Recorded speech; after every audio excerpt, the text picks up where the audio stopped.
prends dans ma main gauche,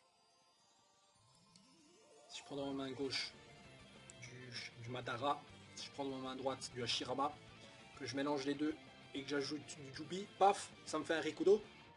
Je veux dire, c'est magique la chimie quand même. Je veux dire, c'est quoi cette explication de merde qu'on nous a sorti sur le retour du Rikudo? Limite, j'aurais préféré une explication genre, oui, voilà, en fait, l'équilibre du monde, voilà, est sorti, j'utilise le peu de chakra qui me reste pour une dernière intervention dans le monde avec les transmigrateurs que vous êtes là, vu qu'il y a encore Hashirama, enfin, les anciens transmigrateurs, machin, vu qu'il y a Madara et le corps de Madara, la moitié du corps de Madara et Hashirama, quelque chose qui limite serait passé comme ça, on aurait dit ok, parce que là, bon, c'est quand même facile, je veux dire, on a la moitié du corps de Madara avec le chakra un peu de Jubi dedans, enfin, de Kyubi, techniquement aussi, je sais pas pourquoi d'ailleurs il a précisé ça, et on a l'ancien chakra de Indra et de Ashura qui est là aussi, et voilà, les deux mixés, en fait, voilà, ça permet au Rikudo de sortir tel un œuf qui sort d'un... Enfin, tel un oiseau qui sort d'un œuf, dire non. Bref, en tout cas, le mec il est de retour donc pour effectuer une technique qui requiert donc une énorme quantité de chakra qu'il n'a visiblement plus et qu'il a abandonné, enfin j'ai pas compris. Donc il va juste faire les sauts, voilà, normal. Et les zombies vont effectivement être là pour donner le chakra. Étant donné qu'ils ont un chakra illimité, pas de problème pour eux, ça, nickel. Maintenant, une autre question que je me pose, c'est pour stopper quoi le Mugen Tsuyokomi, j'imagine que c'est ça, mais si c'est pas ça, je veux dire, c'est quoi la raison pour faire vivre Madara et stopper la technique? Parce que visiblement, c'est lui qui l'a lancé, donc peut-être que celui qui a lancé la technique peut aussi l'arrêter. Bon, il y a plusieurs choses qui sont possibles. Bon, alors après sur le retour sur Naruto et Sasuke, Sasuke donc qui est de retour sur la belle team là qui est là, et le pauvre petit Zetsubar qui suggère donc à sa maman donc de se retourner dans la première dimension pour se reposer. Je veux dire, attends, se reposer, quoi? Tu utilises trop de chakra, quoi? T'es la meuf qui a tout le chakra du monde réuni en toi. Alors je veux dire, même par exemple, même l'autre Madara qui balance 1 milliard de Shibaku Tensei, des techniques de régénération, des techniques qui explosent le monde, comme ça, et toi, t'as besoin de te reposer. Et waouh, bravo, bravo. Bon, maintenant, il y a encore un truc que je me suis dit, c'est qu'au final, faut se rappeler en même temps que Kaguya n'est pas une ninja. Mais loin de là, les ninjas, ça n'existait pas. Je veux dire, c'était pas une ninja. En fait, Kaguya, c'est juste une femme qui utilise plein de techniques pour se battre. C'est pas une ninja, qu'elle a pas vraiment appris à se battre. En gros, elle a déjà eu le pouvoir absolu. Tout ce qu'elle a à faire, c'est lancer l'attaque, là. Mais voilà, c'est pas une combattante. C'est comme si tu donnais, par exemple, à un enfant de 8 ans, tout le pouvoir du monde et il combat un expert. Évidemment que Kaguya va paraître fade malgré tout le pouvoir qu'elle a en rapport, si on compare à l'expert que sont justement ces vétérans, Naruto à son jeune âge qui devient vétéran, Sasuke et les autres. Pareil. Même Madara, encore pire, même Madara qui n'a fait que combattre justement.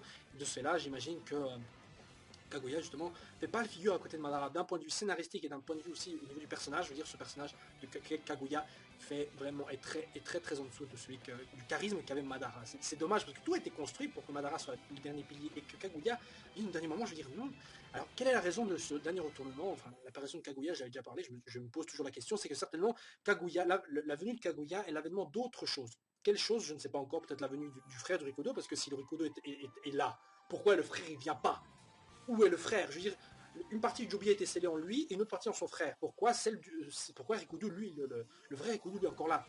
Pourquoi Agoromo, lui, est là et pas son frère? Amura, voilà. Pourquoi lui, il est pas là? Bon, aucune idée. Est-ce qu'on le verra peut-être? Est-ce qu'il va posséder Sasuke? Est-ce que l'autre va posséder Naruto? Est-ce que les deux vont combattre? Je ne sais pas. Mais d'ailleurs, les récentes news avaient dit comme quoi la fin de Naruto sera en film. Ou peut-être en tout cas la véritable fin de Naruto sera en film. Le prochain film qui sortira, qui sera certainement là en 2015, j'imagine, je sais pas, sera un film donc qui parlera de la fin de Naruto. On a déjà plus ou moins un design de Naruto en plus adulte qui est plutôt cool, je trouve.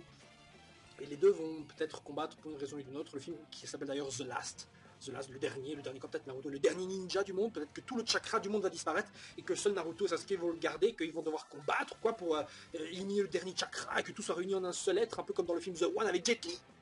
Non. Mais bon, je m'attends à beaucoup de choses et je suis impatient de voir. Parce que Naruto se rapproche de la fin, je dirais encore une vingtaine de chapitres et on est à la fin, quoi. Ouais, on est à la fin bientôt. Vers le chapitre 700, certainement que la fin... Le chapitre 700 sera certainement un des derniers, quoi. Voilà. Bon, maintenant en ce qui concerne Kakashi. Et Kakashi avait déjà mentionné le fait qu'il était sans son Sharingan inutile. Et là, on voit qu'il commence lui-même à s'en rendre compte. Il est inutile. Mais malheureusement, il n'a rien qu'il puisse faire, d'autant plus que le mec, il a quasiment plus de chakra. Donc qu'est-ce qu'il va faire? Eh ben, vous allez vite voir, parce que ce mec, avec Obito, les deux couillons arrivent à se déplacer dans une dimension Kaguya avait émis, dans une dimension où la gravité est tellement forte que Naruto, Sasuke et Kaguya peuvent pas bouger. Mais Kakashi, le mec qui a plus de chakra, et Obito, le mec qui a à 2 secondes, vraiment à un pas de danse de la mort, les deux arrivent à se balancer et à courir pour sauver, protéger Naruto et Sasuke. Et le plus drôle dans l'histoire, plus drôle dans l'histoire, c'est que Obito, il sauve Kakashi en faisant disparaître le bout de la technique là qu'a utilisé Kaguya pour faire désintégrer Sasuke, mais donc qui est protégé par Kakashi, et donc sauve Kakashi, mais malheureusement se prend l'attaque, parce qu'il ne veut pas faire disparaître les deux. Bon. Et en regardant la page, je me suis dit, attends, Obito, en regardant la page, si je regarde bien, techniquement, si tu n'étais pas mis en travers de la route, le Boudos, il serait passé au-dessus de la tête de Naruto qui est à terre. Non, enfin, de ce point de vue-là, dans le plan qu'on regarde, j'ai l'impression que le truc va vraiment tout voir de manière rectiligne, le truc va passer au-dessus de Naruto. C'est ce que j'avais l'impression. Alors c'est un truc qui va à la tête chercheuse ou que ça, je sais pas. Donc dans ce cas-là, ok. Mais comme ça, vu comme ça, la première réaction que je me suis dit, c'est putain, mais ça aurait pas touché Naruto. Hein, ça va, elle aurait raté son coup. Donc Obito donc, est touché et donc va mourir. Et premier réflexe qu'a Naruto, c'est mettre sa main sur lui. Pareil. De la même manière qu'il a régénéré l'œil de Kakashi et sauvé Guy, je me suis dit, bah là, il va sauver Obito. Réaction normale, même si c'est débile et totalement con, normal, il va le soigner, il va faire ça. Et bah non, ça marche pas. Alors pour Guy qui a un pied qui se désintègre et son corps qui commence à se putréfier, ça marche. Mais pour Obito, avec la technique de l'os qui désintègre et pourrit le corps, ça marche pas. Bon, évidemment, scénario, hein. Bon, imagine que Obito devait crever un milliard de façons différentes avant, et là, il meurt. Bon. Et ce qui est d'autant plus intéressant, c'est que Naruto n'a vraiment plus aucune rancœur envers Obito. Ok, Naruto sauve Obito, ok, ça va, il le pardonne, maman. Je dis, attends, mais le mec, c'est le gars qui a causé toute la destruction et qui a mené même à la mort de ton maître Jiraiya. Via Pain ou quoi. Et le pire, c'est que Naruto ose dire à Obito, oui, il a voulu devenir Hokage comme moi, c'est le mec le plus cool du monde. Merci, Jiraiya. Putain, Jiraiya qui doit se faire bouffer par les crapauds dans sa tente tellement il a honte là. Non, sérieusement, je veux dire, c'est quoi ça? Et Zetsunor soulève un très bon point, c'est que le monde entier le déteste, même si effectivement ils vont peut-être pas le tuer parce que Naruto a dit voilà, celui qui l'a vaincu, c'est lui qui décide de son sort. Non, le monde le détestera effectivement. Bon, ils le tueront peut-être pas, mais ça veut pas non plus dire que tout le monde va l'aimer du jour au lendemain comme faisait Naruto. Et même Naruto, je veux dire, ça va trop vite. J'aurais aimé que Naruto accepte par exemple de pas le tuer, de dire voilà, tu as fait quelque chose de mal, tu vas devoir être emprisonné jusqu'à la fin de tes jours ou un truc genre, mais pas carrément pleurer à sa mort ou être là content. Voilà. Je comprends que le passé d'Obito soit dur, je comprends que Naruto aussi a vu son passé quand il a touché le chakra, quand il était avec le Jubito, machin, mais quand même, c'est un peu trop rapide, quoi. Même Kyuubi, enfin, Kyuubi, ça passe encore. Parce que Kyuubi, il a vécu avec Naruto longtemps, il a vu tout ce qu'il a fait, donc sauver les bijoux, ça a un peu montré à Kyuubi l'amitié, même si tous les deux restent un peu encore en désaccord avec un petit air de Kyuubi qui reste méchant, genre dans le sens, eh putain, fais pas trop pote avec moi, machin. Ok. Mais là, c'est quand même trop, quoi. C'est comme ça, quoi. Je veux dire, merde, c'est la pire Narutoisation que j'ai jamais vue. Même Gaara, il a pas commencé à chialer, à faire un gros sourire. Gaara, elle a fait ça, c'est un changement progressif après les années d'entraînement. On l'a vu, il est devenu Okage, enfin il est devenu Kazekage, la souris, voilà, facile. Mais quand même, encore Orochimaru, ça passait, il commençait pas à devenir plaisantin. Enfin, je me souviens encore d'épisodes où Orochimaru faisait avec son coup de serpent le petit comme ça, en disant oh, je vais manger, je vais prendre vos âmes, je sais pas quoi, en essayant d'être drôle. J'étais là, j'avais eu un silence gêné pour ce pauvre perso qui il y a quelques dizaines de tomes de cela était en train de vouloir chercher à détruire le monde et à avoir toutes les connaissances. Et là, il est relégué à un second plan, il est relégué à un plan comique qui ne marche même pas avec lui. Et Obito, c'est certainement une des pires conclusions de perso que j'ai vues. Et pourtant, tout était construit pour être correct. Mais ça a été gâché. J'aurais préféré que, comme j'avais théorisé il y a très longtemps, qu'Obito, en fait, que le corps, enfin que l'âme et l'esprit d'Obito soient encore là, mais soient corrompus par un bout d'âme de Madara qui lui a transmis ses connaissances, ou quoi, qui lui a permis alors de faire tout jusque-là. Mais Rin, tout ça à cause de Rin aussi. Je veux dire, le mec il a beau dire que la guerre est pas à cause de Rin, c'est aussi à cause de Rin, couillon. C'est aussi à cause de Rin, le mec qui pense à Rin non-stop. Eh, faites un jeu avec vos potes, prenez une bouteille de vodka, une Aristox, une Irlande, j'en sais rien, même une bouteille de cognac, tout ce que vous voulez.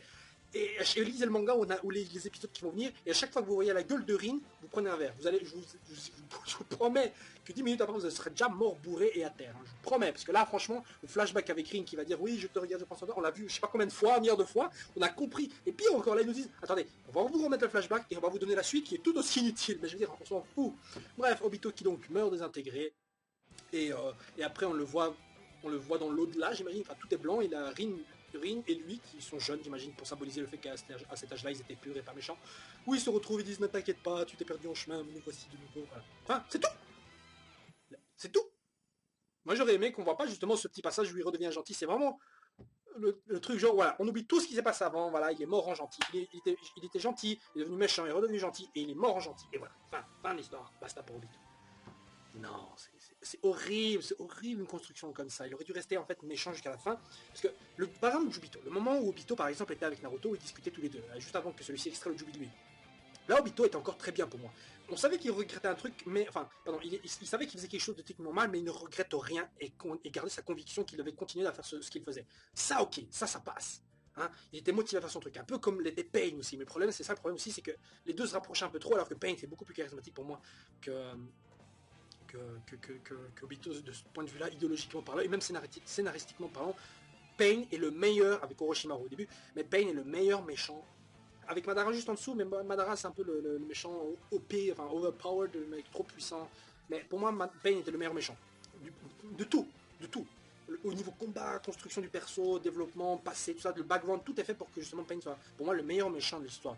Légitimement parlant, j'espère que vous serez d'accord avec moi en disant que Pain était le véritable méchant. En plus d'être le leader d'organisation, malheureusement, après on a découvert qu'il était le pantin d'un méchant un peu moins stylé, et après le pantin d'un méchant un peu plus stylé, mais très con, et le pantin lui-même du méchant qui n'était pas stylé et qui est très con aussi. Parce que autant vous dire qu'un méchant qui se téléporte dans une dimension, la gravité est tellement forte qu'elle-même se fasse baiser, je veux dire non, non, c'est bête et c'est con. Bon, alors après, Sasuke qui se farcit tout seul avec son Susanoo complet, donc Kaguya qui, voilà, qui arrive à esquiver, qui voilà, joue un petit jeu, voilà, qui fait donc rien d'important. Naruto arrive tel l'éclair jaune de Konoha, arrive et fait une blessure enfin à Kaguya qui va peut-être se régénérer. Enfin, j'espère qu'elle va se régénérer parce que si vous allez me dire que tout le monde pouvait se régénérer sauf elle, non, non, non, non. Non, please, non. Ce serait quand même intéressant d'ailleurs. Non, en fait, ce serait vraiment une grosse blague que tous les méchants arrivent à se régénérer sauf elle. Le plus puissant de tous les méchants. Elle n'arrive pas à se régénérer. Mais bon, passons. Donc, c'est ainsi donc que termine le chapitre et le reste, pour l'instant, le reste c'est pareil, Sakura qui est derrière, qui fait Sasuke, Naruto. Rien d'autre à mentionner de ce côté-là. Donc le combat va se poursuivre, j'imagine que contre Kaguya il doit rester 2 ou 3 chapitres qui doivent encore se poursuivre et après, je ne sais pas, peut-être après le... Non, allez, j'imagine qu'il doit rester encore une autre partie du combat parce qu'il reste, j'imagine que la fin du manga n'est pas pour tout de suite, donc qu'est-ce qui pourrait se passer, on enlève 2-3 chapitres de conclusion de Naruto, et fin du combat avec Kaguya dans 3 chapitres ou quoi, et entre ces deux-là, qu'est-ce qui va se passer? Peut-être des explications avec Amura, Indra ou les Ashura qui peuvent enfin parler, la conclusion de toute la saga Senju, Shiwa, je sais pas. Bref, sur ce les gens, je se retrouve la semaine prochaine pour le prochain chapitre de Naruto avec la suite du combat entre Kaguya, l'Anulos et Naruto Sasuke les Pourra. Voilà, sur ce, ciao ciao.